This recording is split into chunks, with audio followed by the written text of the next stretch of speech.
Hello बच्चों, चलिए प्रश्न पढ़ते हैं।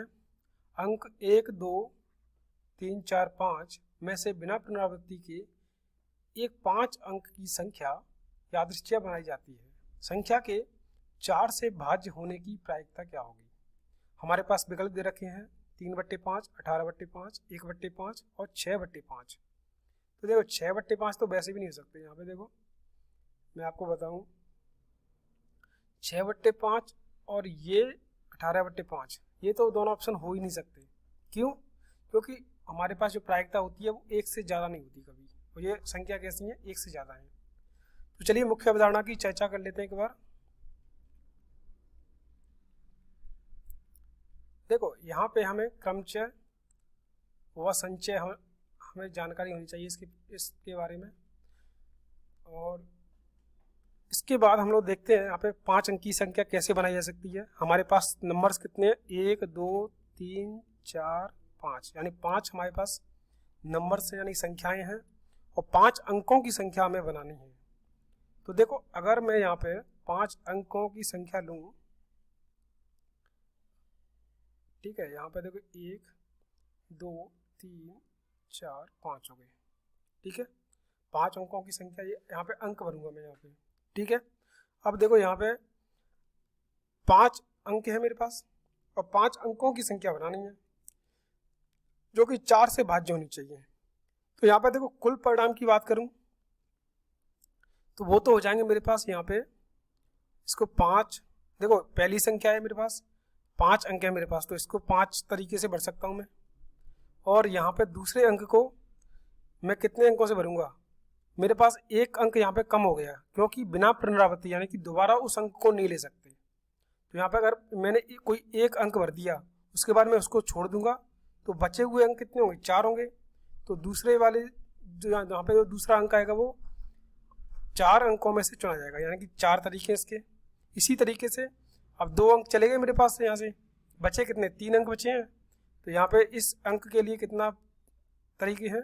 3 तरीके हैं। इसी वजह से इसी तरीके से यहाँ पे 2 तरीके हो जाएंगे, यहाँ पे 1 बचेगा, ठीक है। यानी कि मेरे पास जो कुल परिणाम होंगे, कुल परिणाम कितने हो जाएंगे? वो हो जाएंगे मेरे पास 5 × 4 × 3 × 2 × 1, यानी कि 5 फैक्टोरियल, एक तरह से माने तो, ठीक है। अब अगर मुझे यहाँ पे देखो, यहाँ पे मैं दोबारा बनाता हूँ इसको, ठीक है, 1, 2, 3, 4, 5, ठीक है। अब यहाँ पे 4 के भाजक का नियम क्या होता है कि हमारे पास जो लास्ट के अंतिम 2 अंक हैं, अंतिम इकाई और दहाई के 2 अंक जो हैं वो 4 से विभाजित होने चाहिए, ठीक है। संख्या के अंतिम 2 अंक 4 से विभाजित होंगे तो वो पूरी संख्या 4 से भाज्य होगी। तो अगर मैं यहाँ पे अंतिम अंक मानूं, क्या क्या मान सकता हूँ? देखो यहाँ पे पुनरावृत्ति ले नहीं सकते, यानी कि 1, 1 ले नहीं सकते, 1, 2 ले सकते हैं क्या? 1, 2 यानी कि 12 बन जाएगा, भाग जाएगा 4 का, चला जाएगा, बिल्कुल जाएगा। अब दूसरी चीज़, 1, 2, 1, 3 नहीं ले सकते क्योंकि 13 में भाग जाएगा नहीं। 1, 4 नहीं ले सकते, 14 हो गया। 1, 5, 15, मतलब नहीं, ये भी नहीं हो सकता। उसके बाद हम लोग लेंगे 2, 1, ठीक है। तो 2, 1 में भाग जाएगा, 21 में नहीं जाएगा। 2, 2 ले नहीं सकते, 2, 3 नहीं जाएगा, 2, 4, 2, 4 में चला जाएगा, 24 बनेगा, 4, 6, 24, यानी कि 4 से भाग जा रहा है।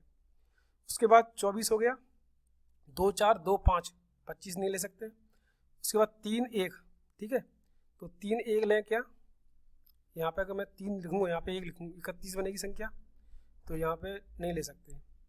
तो 3, 2 ले सकते हैं क्या? 3, 2 ले सकते हैं।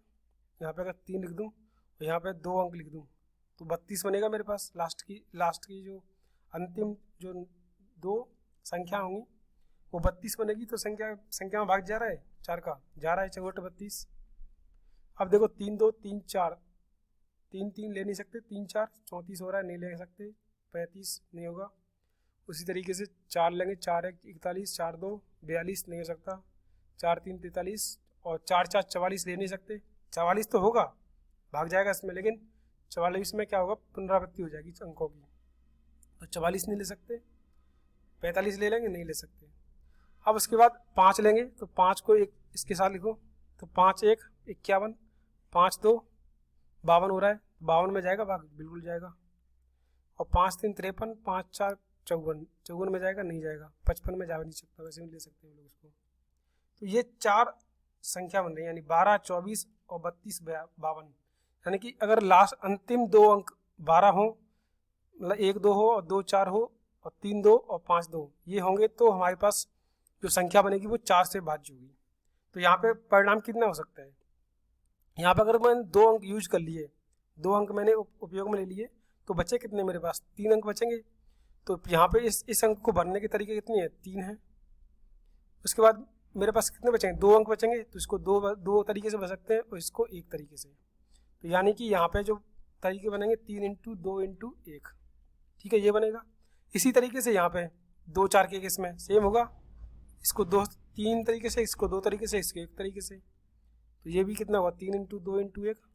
सिमिलर यहाँ पे होगा 3 इंटू 2 इंटू 1, क्योंकि पुनरावृत्ति हो नहीं रही यहाँ पे, 3 इंटू 2 इंटू 1। तो कितना हो गया, यहाँ पे अनुकूल परिणाम कितने होंगे, अनुकूल परिणाम वो हो जाएंगे मेरे पास, ये सब में 3 3 2 1 3 2 1 आ रहा है, तो इसको बोल सकते हैं 1 2 3 4 है ना ये, तो 4 इंटू 3 इंटू 2 इंटू 1, ठीक है। अब क्या, इसको भाग प्रायिकता निकाल लो, यहाँ पे प्रायिकता कितनी हो जाएगी, अनुकूल परिणाम बट्टे कुल परिणाम, तो 4 इंटू 3 इंटू 2 इंटू 1 बट्टे 5 इंटू 4 इंटू 3 इंटू 2 इंटू 1। देखो यहाँ पे ये सब कट रहे हैं ना, 4 3 2 1 सब कट रहे हैं, बचेगा क्या, 5 बचेगा यहाँ पे, यानी कि 1 बट्टे 5। ये हमारे पास उत्तर हो जाएगा। तो कौन सा विकल्प सही है, विकल्प सी जो होगा वो सही माना जाएगा, ठीक है। यहाँ पे भी ऐसे होंगे 3 2 1 3 2 1। अब मैं आशा करता हूँ आपको समझ में आया होगा, धन्यवाद।